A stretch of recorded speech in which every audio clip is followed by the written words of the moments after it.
नमस्कार दोस्तों, स्वागत है आपका अपने YouTube चैनल पर। दोस्तों उम्मीद आप स्वस्थ होंगे, मस्त होंगे, अपने पढ़ाई में व्यस्त होंगे। दोस्तों जैसा कि आप लोगों को पता है, हम लोग सामान्य अध्ययन का प्रैक्टिस सेट शुरू किए हुए हैं, जो कि स्टैटिक्स क्वेश्चन होता है। ये सभी एग्जाम के लिए काफ़ी ज़्यादा इंपॉर्टेंट है, खास करके जो बिहार दरोगा का एग्जाम होने वाला है और सिविल कोर्ट और पटना हाई कोर्ट का भी एग्जाम होने वाला है। तो ऐसे में आप जितना ज़्यादा रिविजन कीजिएगा और उतना आपके लिए फायदा होने वाला है। जितना रिविजन कीजिए उतना, क्योंकि स्टैटिक्स क्वेश्चन है, ये क्वेश्चन बदलता है नहीं, बार बार रिपीटेशन इसका होते रहता है। तो इसीलिए आप इसे शुरू से अंत तक देखा कीजिए और रिविजन करते रहिए।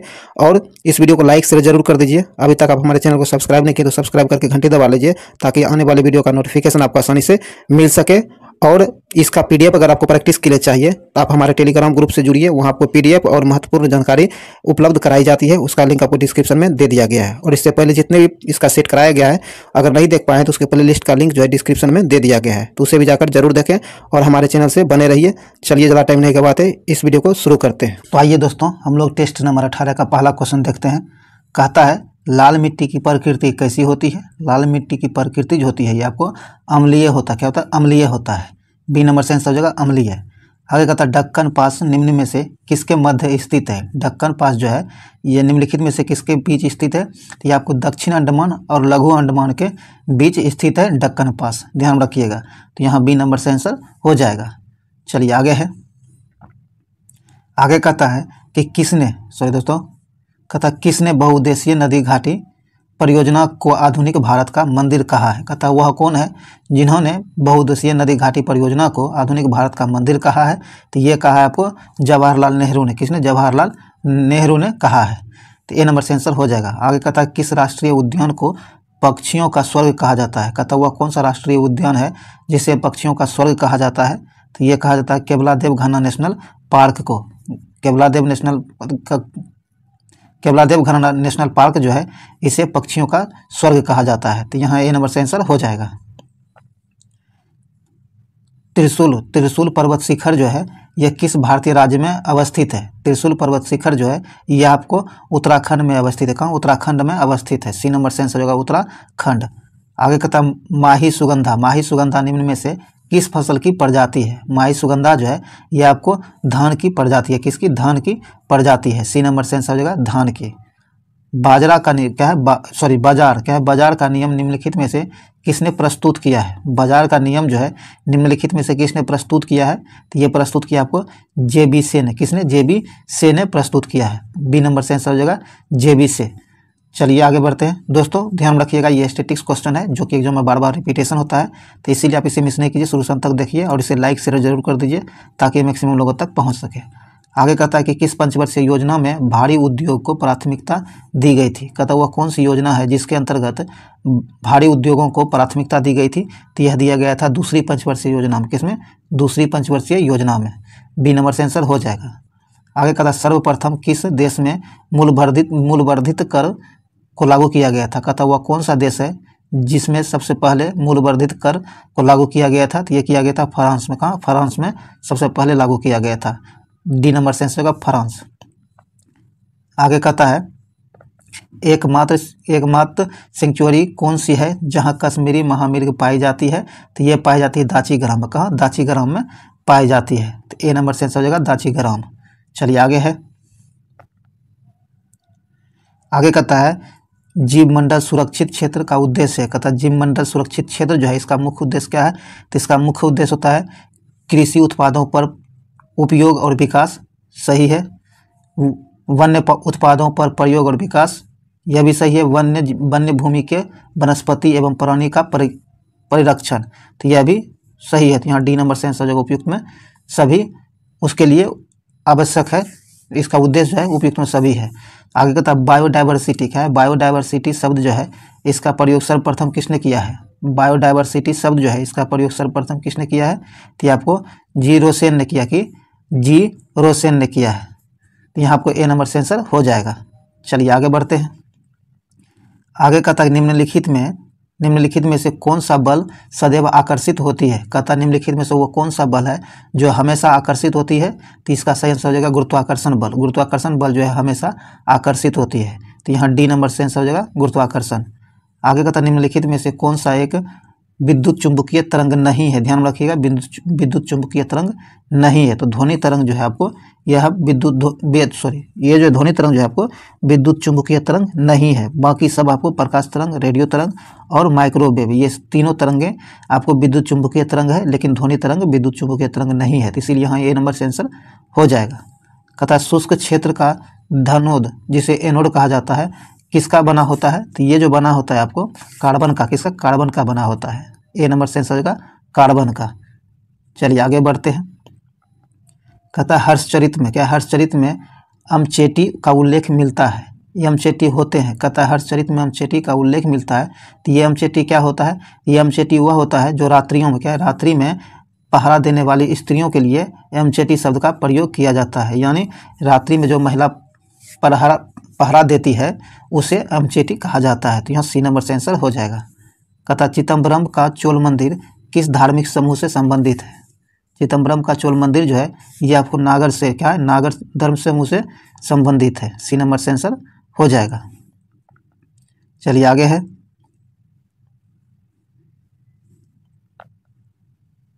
आगे कहता है कि किसी बिलियन, क्या है, किसी बिलियन में बिलियन की कुल मात्रा तथा उससे मिश्रित विलय की कुल मात्रा का अनुपात क्या कहलाता है? तो इस अनुपात को जो कहा जाता है आपको बिलियन की सांद्रता कहलाता है। क्या? सांद्रता कहलाता है। तो ए नंबर से आंसर हो जाएगा। आगे कहता है निलंबन कणों का आकार कितना होता है? निलंबन आकार जो होता है, निलंबन कण, इसका आकार क्या होता है? तो इसका आकार 10⁻⁻5 से लेके 10⁻⁻7 के बीच इसका आकार होता है। बी नंबर से आंसर हो जाएगा। चलिए आगे है। आगे कहता है कि अम्लीय क्रियाशील धातुओं के साथ अभिक्रिया करके निम्नलिखित में से कौन सा गैस उत्पन्न होता है? अम्लीय क्रियाशील धातुओं के साथ जो है अभिक्रिया करके कौन सा गैस बनता है या फिर उत्पन्न होता है? तो इसका सही आंसर हो जाएगा आपको हाइड्रोजन गैस उत्पन्न होता है। ए नंबर से आंसर हो जाएगा। आगे कहता है निम्नलिखित में से कौन सुमेलित नहीं है? ध्यान रखिएगा, कौन सुमेलित नहीं है। तो जो सुमेलित नहीं है ये आपको ढूंढना है। कहता है कि नाभिकीय मॉडल जो है अर्नेस्ट रदरफोर्ड के द्वारा दिया गया है, यह सही है। ग्रहीय मॉडल नील्स बोर के द्वारा दिया गया, यह भी सही है। क्वांटम मॉडल ये इरविन श्रेडिंगर के द्वारा दिया गया है, यह भी सही है। तो उपयुक्त में सभी सुमेलित है, यह आपको डी नंबर से आंसर हो जाएगा। चलिए आगे है। कहता कि क्लोरीन अणुओं के बीच कैसा सहसंयोजक बंधन होता है? कहता क्लोरीन का जो अणु होता है इसके बीच कैसा सहसंयोजक बंधन होता है? तो इसके बीच जो संयोजक बंधन होता है ये आपको एकल सहसंयोजक बंधन होता है। ए नंबर से आंसर हो जाएगा।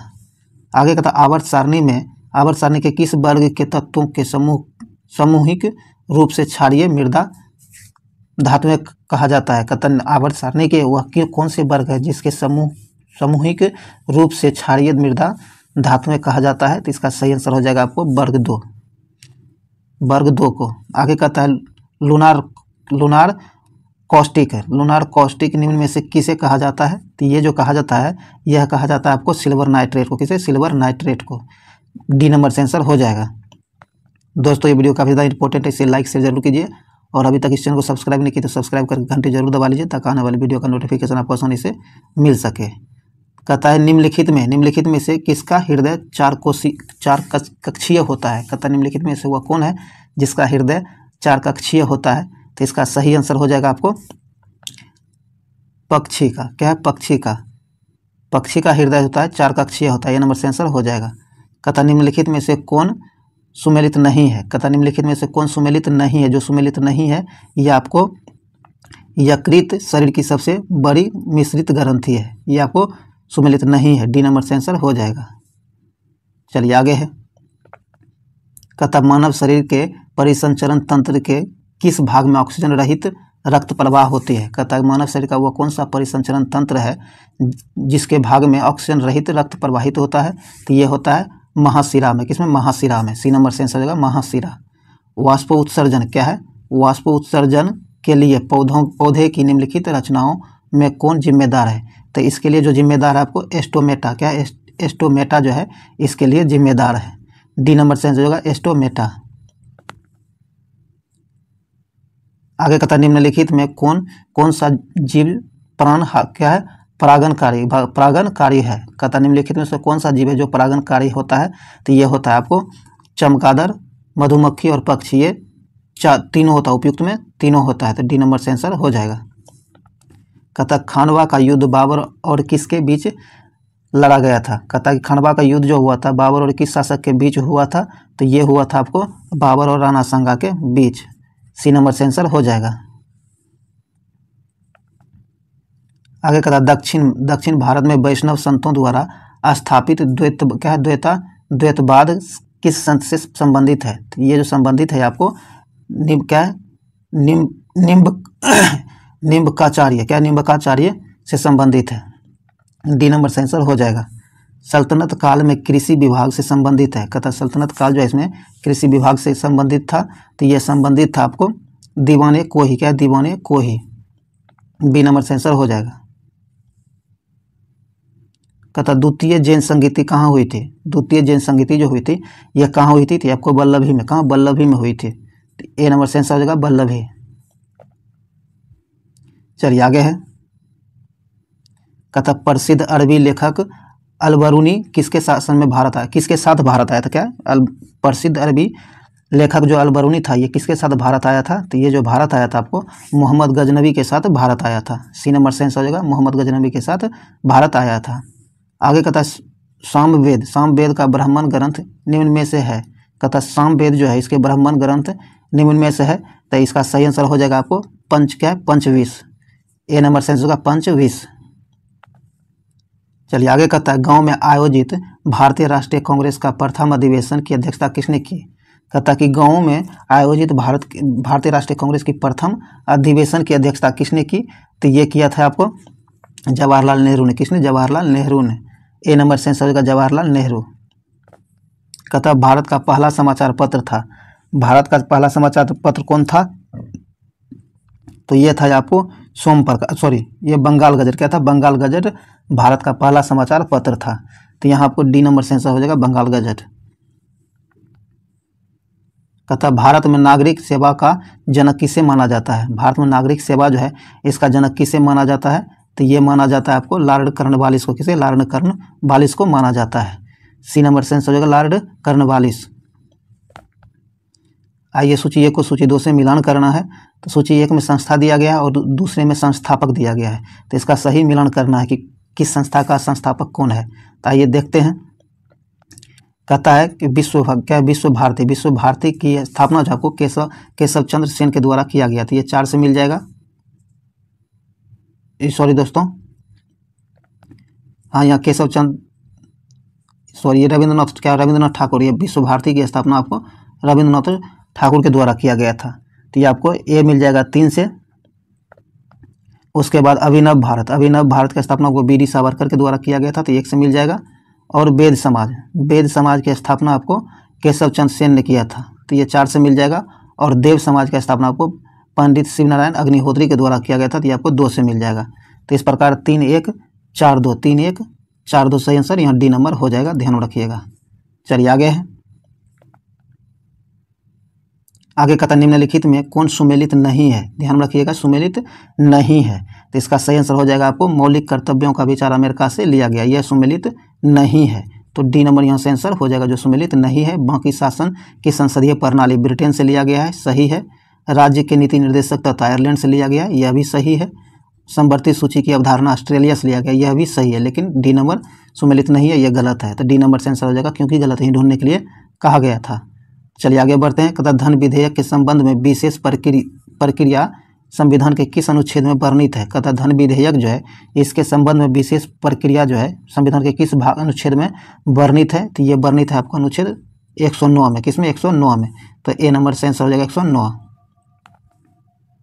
आगे कहता है कि भारत में संविधान के प्रथम अनुच्छेद के अनुसार भारत है। कहता संविधान के प्रथम अनुच्छेद जो है इसके अनुसार भारत क्या है? तो भारत जो है आपको राज्यों का संघ है। क्या? राज्यों का संघ है। तो ये नंबर यहाँ से आंसर हो जाएगा। चलिए आगे है।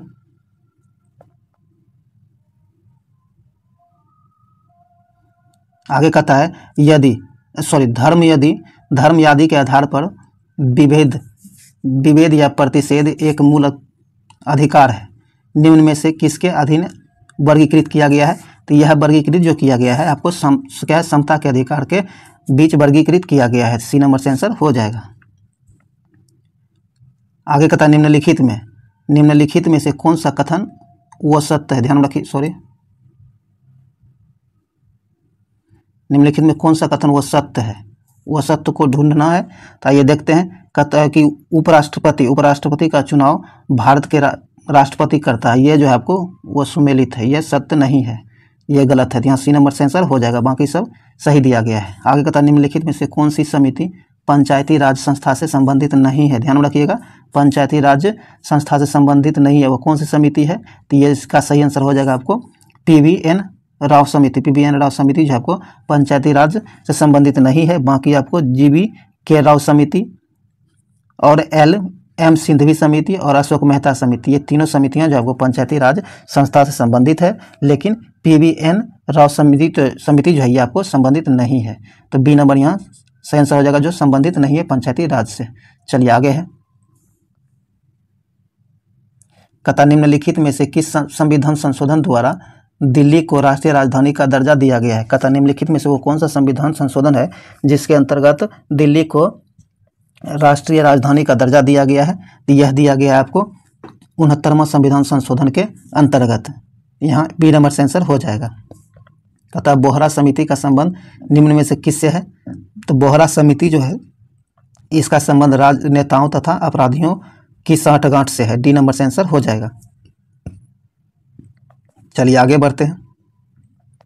कहता एक ही राज्य में बहने वाली भारत की सबसे लंबी नदी है। कहता एक ही राज्य में बहने वाली भारत की सबसे लंबी नदी कौन सी है। तो इसका सही आंसर हो जाएगा आपको लूनी नदी, सी नंबर से आंसर होगा लूनी नदी। आगे कहता यही लूनी नदी है जो आपको जमीन में ही लुप्त हो जाता है, इसका अंत कहीं पता नहीं चलता, ये लुप्त हो जाती है। तो यहाँ ध्यान रखिएगा सी नंबर। आगे कहता विश्व कप फुटबॉल के प्रथम विजेता देश हैं। कहता है विश्व कप फुटबॉल जो है इसके प्रथम विजेता देश कौन है। तो ये हैं आपको उरुग्वे। कौन? उरुग्वे, सी नंबर से आंसर होगा उरुग्वे।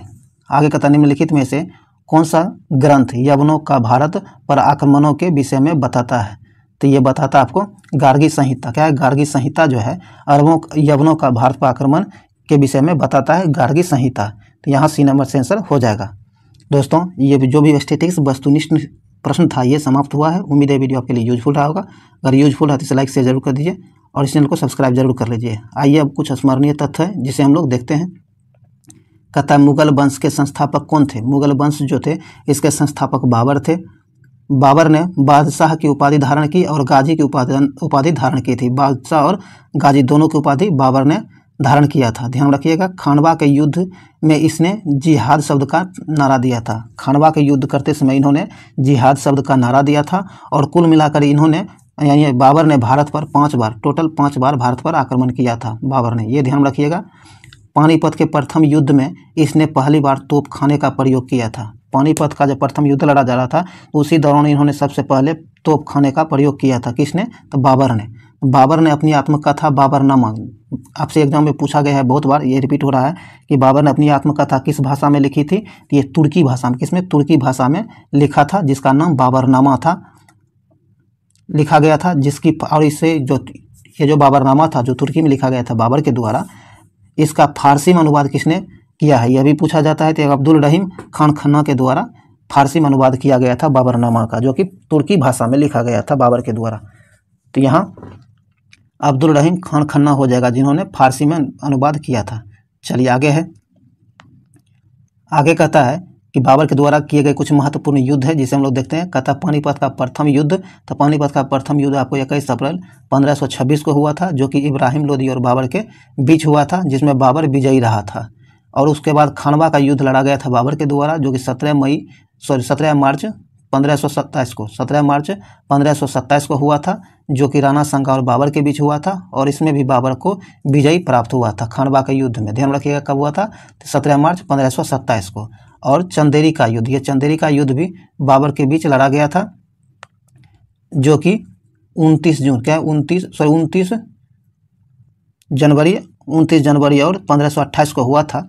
ये आपको मेदिनी राय और बाबर के बीच हुआ था। मेदिनी राय और बाबर के बीच हुआ था, इसमें भी बाबर को विजयी प्राप्त हुआ था। घाघरा का युद्ध, यह क्या है, घाघरा का युद्ध जो हुआ था ये 6 मई 1529 को हुआ था। कब? 1529 को हुआ था। अफगानों और बाबरों के बीच हुआ था। इसमें भी बाबर को विजयी प्राप्त हुआ था। तो ये भी ध्यान में रखिएगा। ये युद्ध का आपको ईस्वी सन और किसके किसके बीच हुआ है ये ध्यान रखिएगा, क्योंकि एग्जाम में बार बार पूछा जाता है। आइए देखते हैं। कहता बाबर का उत्तराधिकारी हुआ था। बाबर का उत्तराधिकारी जो हुआ था ये आपको हुमायूं हुआ था। कौन? हुमायूं जो है बाबर का उत्तराधिकारी हुआ था। कहता हुमायूं जो है 1533 में दीन पनाह नगर की स्थापना की थी। किसकी? दीन पनाह नगर की स्थापना 1533 ईस्वी में हुमायूं ने किया था। कहता कि यह ज्योतिषी में विश्वास करते थे। कौन? तो हुमायूं जो आपको ज्योतिषी में विश्वास करते थे। 25 जून 1539 में शेर खां एवं हुमायूं के बीच चौसा का युद्ध लड़ा गया था। शेर खां और हुमायूं के बीच चौसा का युद्ध कब लड़ा गया था? तो 25 जून 1539 को लड़ा गया था। और ये शेर खां जो है विजयी प्राप्त हुआ था। इसमें ध्यान रखिएगा। कहता कि 17 मई 1540 को शेर खां एवं हुमायूं के बीच फिर दूसरा युद्ध हुआ, जिसे बिलग्राम या फिर कन्नौज का युद्ध कहा जाता था। इसमें भी जो है शेर खां को विजयी प्राप्त हुआ था। आगे कहता कन्नौज के युद्ध में हार के पश्चात हुमायूं 15 वर्षों के लिए निर्वासित जीवन व्यतीत करने लगा था। पुनः 1555 ईस्वी में इसने पंजाब के सूरी शासक सिकंदर को पराजित कर दिल्ली की गद्दी पर बैठा था। कौन? तो ये आपको शेर खां। आगे है हुमायूंनामा। क्या? हुमायूंनामा की रचना इसकी बहन गुलबदन बेगम ने की थी। आपको ये भी पूछा जाता है हुमायूंनामा की रचना किसने की थी? गुलबदन बेगम ने की थी, जो कि इसकी बहन थी। आगे कहता देवरा का युद्ध। क्या? देवरा का युद्ध आपको 1531 ईस्वी में हुआ था। और सरहिंद का युद्ध भी आपको 1555 ईस्वी में हुआ था। ध्यान रखिएगा। आइए अब हम लोग आगे देखते हैं। और अभी तक जो हम लोग शेर खां जो पढ़ रहे थे, तो ये शेरशाह सूरी जो है, शेरशाह सूरी को शेर खां की उपाधि दी गई थी। ये शेर खां आपको शेरशाह सूरी ही था, ये शेर खां की उपाधि शेरशाह सूरी को किसने दिया था? तो आपको बाहर खां लोहानी ने दिया था। किसने? बाहर खां लोहानी ने इसे शेर खां की उपाधि दिया था। किसे? शेरशाह सूरी को। कहता शेरशाह जो है कबूलियत एवं पट्टा प्रथा की शुरुआत की थी। शेरशाह ने 1541 ईस्वी में पाटलिपुत्र को पुनः पटना नाम से स्थापित किया था। इसने किला एक कुहना नामक मस्जिद का स्थापना करवाया था। किसने? तो शेरशाह सूरी ने, जिसे शेर खां के उपनाम से भी जाना जाता है। तो ये भी जो स्मरणीय तथ्य था, उम्मीद है आपके लिए यूजफुल रहा होगा। अगर आपको लगता है कि वीडियो आपके लिए यूजफुल है तो इसे लाइक शेयर जरूर कर दीजिए। और अभी तक चैनल सब्सक्राइब नहीं किया तो सब्सक्राइब करके घंटी दबा लीजिए, ताकि आने वाली वीडियो का नोटिफिकेशन आपको आसानी से मिल सके। और इसके रिवीजन के लिए PDF के लिए आप हमारे टेलीग्राम ग्रुप से जुड़िए, जिसका लिंक डिस्क्रिप्शन में दे दिया गया है। क्योंकि यह जो आपको होता है वहाँ जो बहुत इन्फॉर्मेशन आपको वीडियो बनाकर नहीं दिया जा सकता है, क्योंकि टाइम लग जाता है। तो इसलिए बहुत इंपॉर्टेंट जो भी न्यूज़ होता है उसे वहाँ अपडेट कराया जाता है। तो इसलिए आप वहाँ से जुड़िए टेलीग्राम से, जिसका लिंक डिस्क्रिप्शन में है। तो चलिए, ज़्यादा टाइम लेने के बाद इस वीडियो को यहीं समाप्त करते हैं। मिलते अगले वीडियो में, तब तक के लिए जय हिंद।